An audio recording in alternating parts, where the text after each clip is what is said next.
국가적으로도 대단히 위기고 군도 대단히 위기라고 봅니다.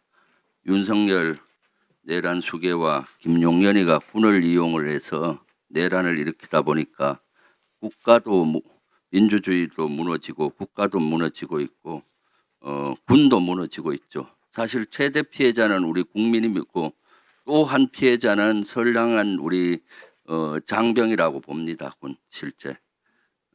그래서 이걸 어떻게 바로 세우냐가 가장 중요한 것 같아요.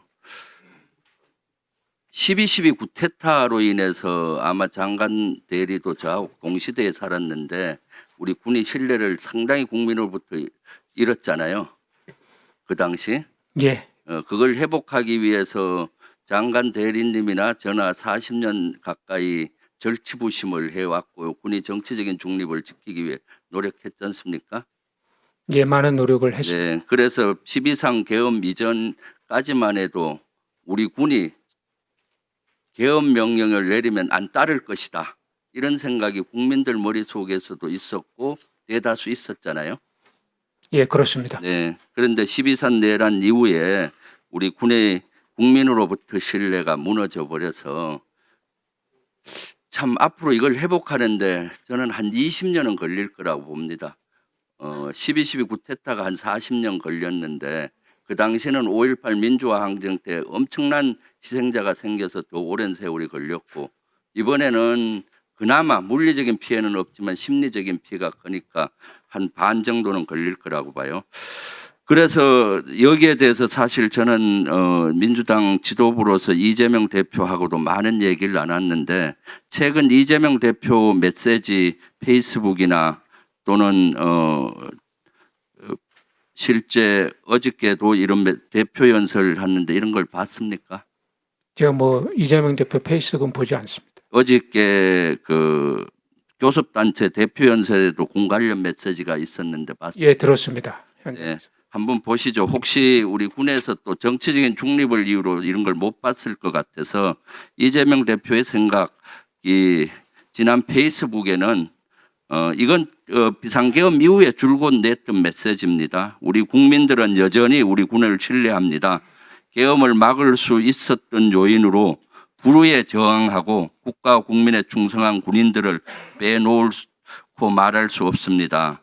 몰상식적이고 반국가적인 계엄 지시라도 군의 특성상 항명은 결코 쉽지 않았을 일입니다. 국회의 신속한 대응과 국민들의 적극적인 참여도 중요했지만 계엄을 무의로 그치게 한 핵심은 불법 지시를 사실상 거부한 군 장병의 양심과 용기라 해도 과언이 아닙니다. 이거 2주 전에 냈던 메시지입니다. 여기에 내용 동의하시죠? 이건 당을 떠나서. 그 다음 메시지 한번 보시죠. 어저께 국회 대표 연설에서 냈던 메시지입니다. 왜냐하면 군이 많이 흔들리기 때문에 민주당 당대표가 어떻게 생각하는지 우리 당 장병들도 아는 건 중요하죠.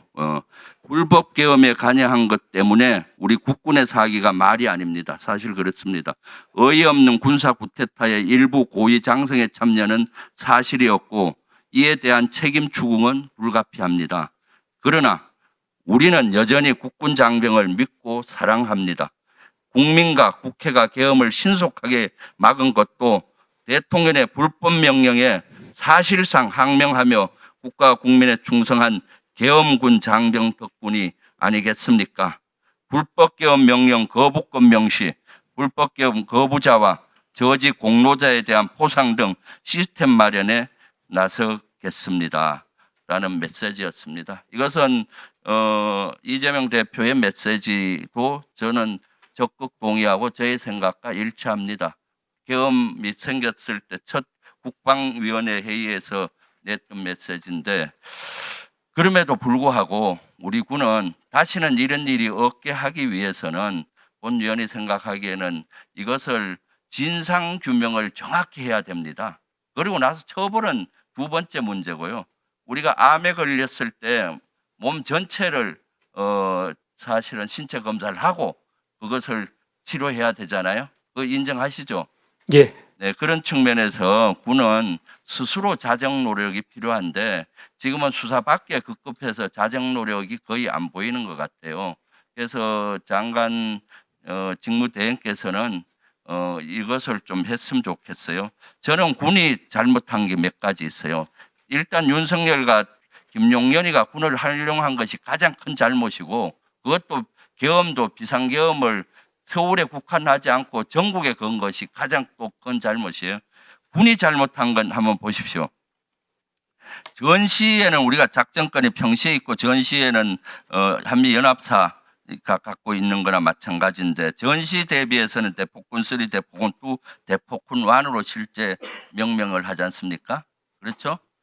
평시 작전권을 갖고 있는 합참 의장님은 적이 도발을 했다든가 무장 공비가 나타났을 때 실제 사항에 경계태세 상급, 2급, 1급 이렇게 해서 실제 사항에 대한 대비를 하고 있잖아요. 장관 대리 그렇죠? 예, 맞습니다. 네. 그런데 이번에 경계태세 2급을 걸은 겁니다. 그러한 조건이 안 됐는데도 다음 페이지 보시죠. 비상계엄이 아니었으면 경계태세 2급은 안 걸었을 겁니다. 비상계엄 때문에 걸었어요. 적에 대한 것 전혀 없는데, 그런데도 불구하고 비상계엄이 12월 3일 날 22시 28분에 걸렸다면 22시 40분에 경계태세 2급을 걸어서 정군이 탄약뿐만 아니라 아마 일부 부대는 수류탄까지도 다 불출이 됐을 거예요. 경계태세가 걸리면은. 그리고 비상계엄이 해제됐는데도 12월 4일 날 오전 11시에 해제를 했어요. 여기에 관련된 자료들을 요구했는데도 자료를 주지 않고 있어요. 이 경계태세 2급은 비상계엄을 돕기 위한 거예요. 사실은 결과론적으로는 본인은 합참 의장은 아니라고 하겠지만은 결과론적으로 정군이 비상계엄에 동원되는 역할을 한 아주 나쁜 선례예요. 그래서 이것은 장관 직무대는 우리 군이 정확히 알아야 돼요. 뭐가 잘못됐는지. 이걸 자체 조사를 해서라도 다시는 이런 일이 없도록 해야 된다고 생각을 합니다. 좀 장관 직무대리 어떻게 생각하십니까? 예, 지난번에도 말씀하셔서 제가 답변을 드렸지만, 하여튼 경계태세 2급 발령과 비상계엄을 지원하거나 이걸 하기 위한 경계태세 2급 발령이라는 것에 동의하지 않습니다. 저희 군은 그렇게 하지 않았다라는 것을 말씀드리고, 또 여기 제 옆에 있는 합참 의장께서도 누누이 그 말씀을 드렸습니다. 다만 경계태세 발령의 조건들과 관련해서 왜 그런 것들이 조건이 성숙되지 않았는데 발령을 했느냐, 이런 문제들은 지난번에 말씀드렸지만 군의 어떤 군령의 최고에 대한 결심권자의 의장께서 결심한 사안이고, 그 상황에서 의장이 느꼈던 그 상황은 존중이 돼야 된다고 봅니다.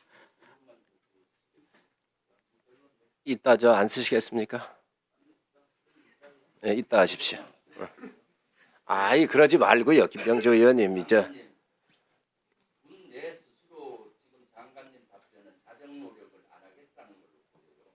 그러면 외부의 충격으로 군이 일어나지 않도록 해야 되는 거죠. 그러면은 사실은 합참 의장을 고발을 한다든가 관련 고발을 해서 수사를 한다든가 감사원 감사를 한다든가 할 수밖에 없게 가는 거예요. 군이 스스로 자정 노력을 했을 때 기회를 주는 것이죠. 그 답변은 자정 노력을 안 하겠다는 걸로 보여요. 자 마무리하시기 바랍니다.